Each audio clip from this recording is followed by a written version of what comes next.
Good morning, dear students. I welcome you all in class 7th.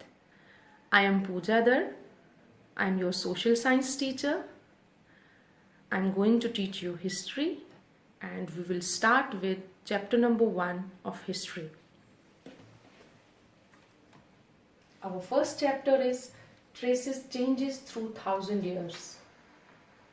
What I am going to study, you are going to study in this chapter is new and old terminologies, historians and their sources, new and old religion, thinking about time and historical periods, followed by assignment.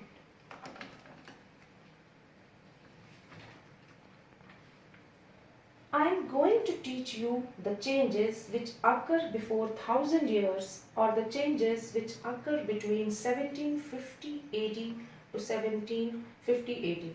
750 AD to 1750 AD. Now the question is, why I am teaching you changes between this time period? Because in class 6 we people study ancient history almost up to 750 AD, and now in class 7 I will teach you medieval India, means the time period between 750 AD to 1750 AD, that is from 8th century to 18th century. This chapter is only introductory chapter in which I will teach you that what happened or what kind of sources we are taking into account. Changes in people, their living style, change in politics in India. We are going to study this in your class 7th history. This first chapter is trying to give you introduction of all chapters which you are going to study. When we will start this chapter, we have a map. We have a map here and it is a map of India. You can't believe this, but this is map of India. And then there is another map, and two maps are quite different, even they are of same area. In Al-Absi's map, South India is where we would expect to find North India, and Sri Lanka is the island at the top.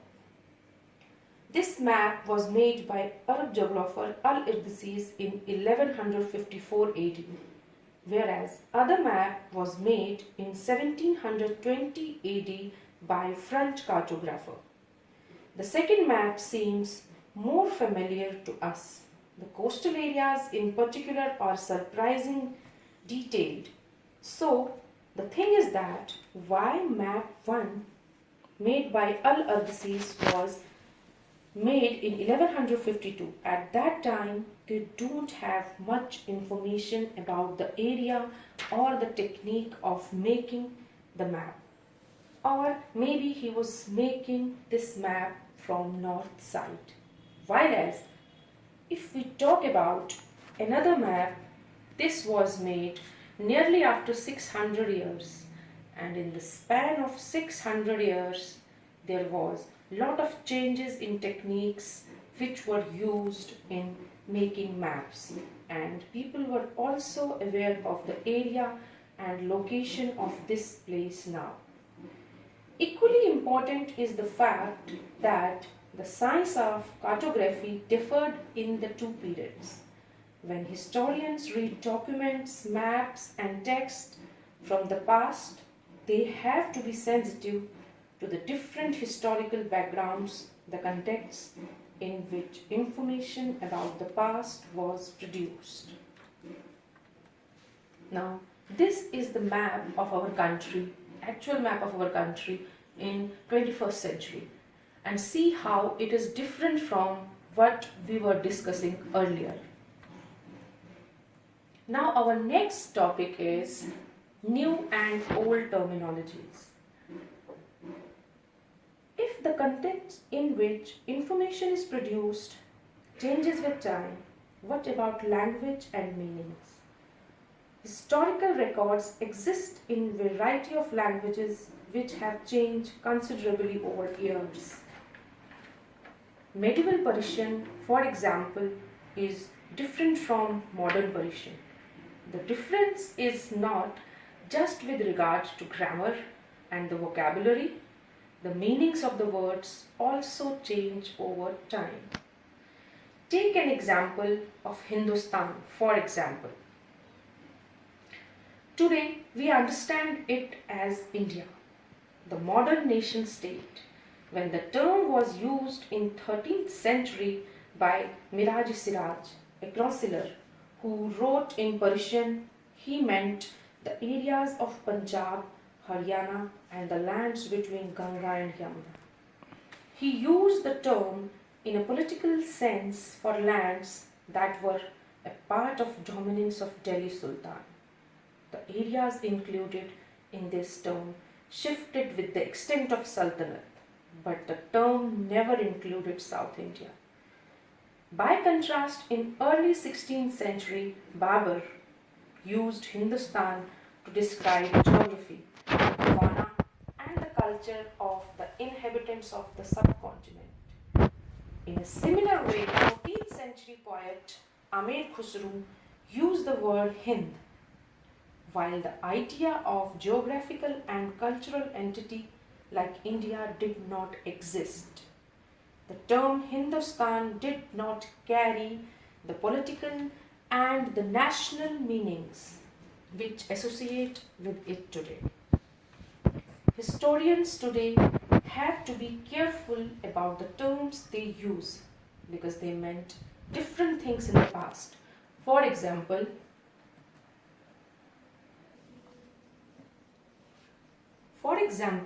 a simple term like foreigner. It is used today to mean someone who is not an Indian. In the medieval period, a foreigner was any stranger who appeared, say, in a given village, someone who is not part of that society or culture. In India or in Hindi, the term Pardesi might be used to describe such a person, and in Persian it is Ajnabi. A city dweller therefore might have regarded a forest dweller as foreigner, but two peasants living in a same village were not foreigners to each other, even though they may have had different religious or caste backgrounds.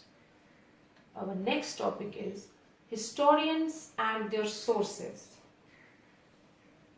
Historians use different types of sources to learn about the past, depending upon the period of their study and the nature of their investigation. For example, we have different types of sources to learn about past for 7th century and different source for 14th century and so on. In 7th century we have inscriptions, but in 14th century there were different writers who gave information of past. In this book means your history book you are going to study following 1000 years from 700 to 1750 AD. For that, you will notice some continuity in the sources used by historians for the study of this past. They still rely upon coins, inscriptions, architecture and textual records for information, but there is also considerable discontinuity. The number and variety of textual records increased dramatically during this period. They slowly displaced other types of available information. Through this period, paper gradually became cheaper and more available. People used it to write holy text, counsellors of rulers, letters, and teachings of saints. Manuscripts were collected by wealthy people, rulers, monasteries, and temples. They were placed in libraries and archives. Archives are places where documents and manuscripts are stored. The manuscripts and documents provide a lot of detailed information to historians, but they are also difficult to use. There were no printing press in those days, so scribes copied manuscript by hand. If you have ever copied a friend's homework, you will know that this is not a simple exercise. Sometimes you cannot read your friend's handwriting and are forced to guess what is written. As a result, there are small but significant differences in your copy of your friend's work. Manuscripts copying is somewhat similar. As scribes copied manuscripts, they also introduced small changes. A word here, a sentence there. These small differences grew over centuries of copying until manuscripts of the same text became substantially different from one another. This is a serious problem because we rarely find the original manuscript of author today. We are totally dependent upon the copies made by later scribes. As a result, historians have to differ manuscripts, versions of the same text, to guess what the author had originally written. For example, the 14th century consular Ziauddin Baruni wrote his consular first in 1356 AD and another version 2 years later. The two differ from each other, but historians did not know about the existence of the first version until in 1960. They came to know about the original version. Before that, it remained lost in large library collections.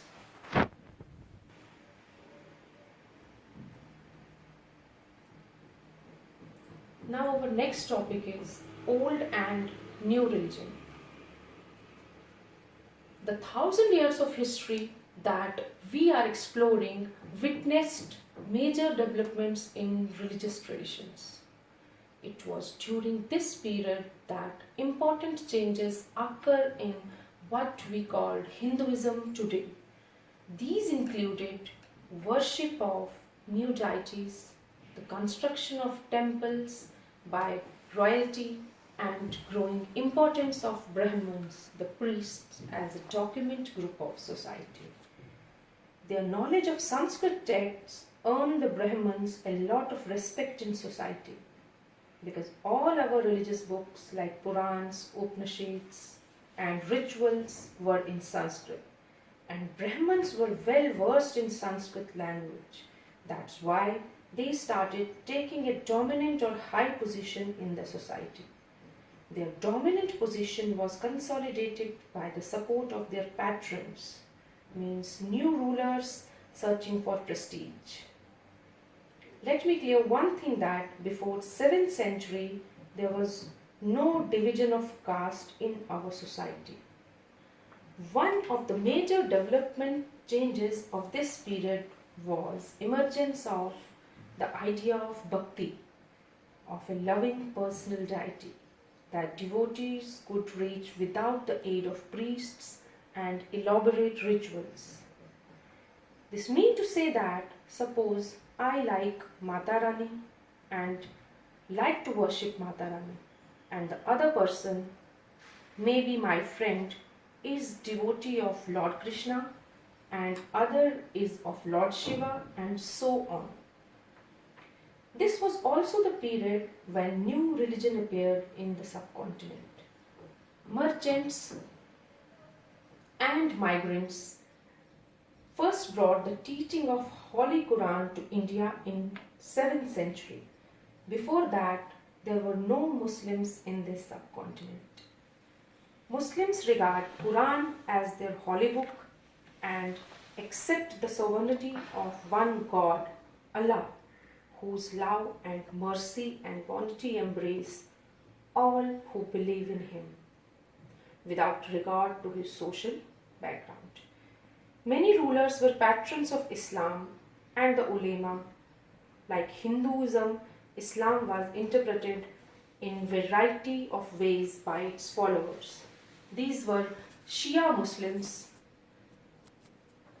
They believed that the Prophet Muhammad's son-in-law Ali was the legitimate leader of the Muslim community, and the Sunni Muslims, they accepted the authority of the Khalifa and succeeding Khalifa. Our next topic is thinking about time and historical periods. Time reflects changes in social and economic organization, transformation of ideas and beliefs. Depending on this, time can be divided into periods. British historians divided history of India into 3 periods. Historians do not see time just as a passing of hours, days, or years, as a clock or calendar. Time also reflects changes in social and economic organization, in the persistence and transformation of ideas and beliefs. The study of time is made somewhat easier by dividing the past into large segments, periods that possess shared characteristics. In the middle of 19th century, British historians divided the history of India into 3 periods: Hindu, Muslim, and British. This division was based on the idea that the religion of the rulers was the only important historical changes, and that there was no other significant developments in the economy, society, or culture. Such a division also ignored the rich diversity of subcontinent. The history you read last year included a wide range of early societies, hunter-gatherers, early empires, and kingdoms. The history you will be studying this year are often described as medieval. You will find out more about the spread of peasant society, the rise of regional and imperial state formations, sometimes at the cost of pastoral and forest people, the development of Hinduism and Islam as major religious, and arrival of European trading companies. These 1,000 years of Indian history witnessed considerable change. After all, the 16th and 17th centuries were quite different from 8th and 12th.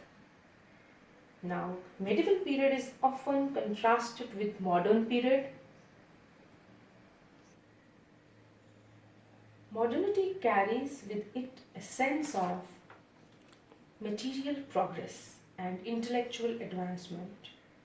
During these 1,000 years, the societies of the subcontinent were transformed. Often the economies in several regions reached a level of prosperity that attracted the interest of European trading companies. Now, before I conclude, I will actually explain 3 periods again. Ancient period. This period is dominated by Hindu rulers. Medieval period, which we are going to discuss in 7th class, is dominated by Muslim rulers, and modern period is from 1857 onwards, dominated by British and East India Company. This is all about the chapter. I hope that you have understood. So there is an assignment work for you. Now the first question is, who is cartographer? Cartographer is a person who makes maps. Next is, what is archive? Next one, who is considered foreigner in the past? How was Islam interpreted in a variety of ways by their followers? Next, in what ways has the meaning of the term Hindustan changed over centuries? The last one is, how do historians divide the past into periods? Thank you.